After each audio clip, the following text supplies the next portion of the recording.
menegaskan bahwa takut di sini bukanlah takut yang berasal dari ancaman, bukanlah takut yang berasal dari kekhawatiran, tetapi ini adalah rasa takut karena ada penghormatan yang mendalam, ada ketaatan yang penuh kasih kepada Allah yang kudus. Amin. Takut di sini adalah takut yang kudus, beda dengan takutnya kita. Ya.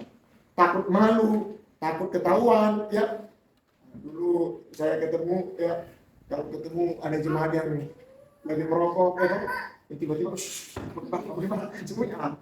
Itu saya tidak akan memukul mereka, saya tidak akan mempenjarakan mereka, tapi itu takut karena apa?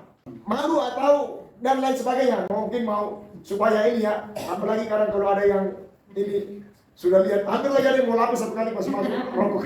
Ada juga rasa takut ya, sama seperti anak-anak yang takut kepada bapaknya atau mamanya, ya dong. Nah, begitu datang, ya kan? Kenapa? Takut dimarah, ada pekerjaan yang belum dilakukan. Takut yang didorong oleh takut dimarahi, takut karena ada hal yang tidak dikerjakan.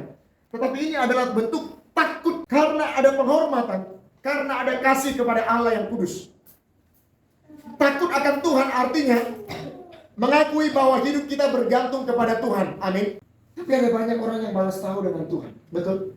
Seolah-olah dia hidup hanya untuk dirinya sendiri. Tidak peduli.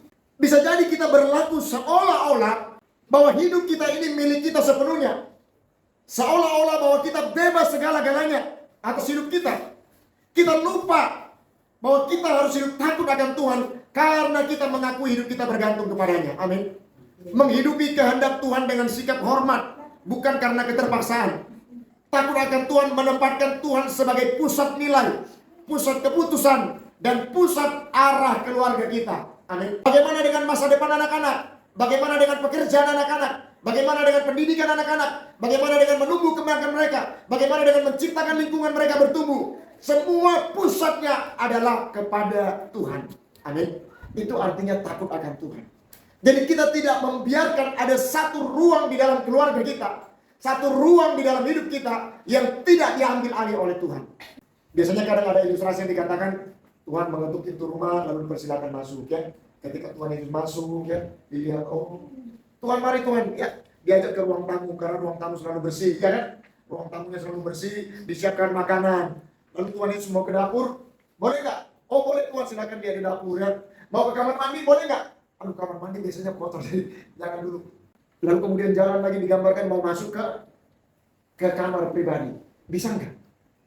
Ke ruang-ruang di setiap rumah kita, bisa nggak Tuhan Yesus masuk di sana? Ini menjadi pertanyaan bagi kita. Menempatkan Tuhan sebagai pusat nilai, pusat keputusan dalam keluarga adalah bentuk daripada rasa takut itu.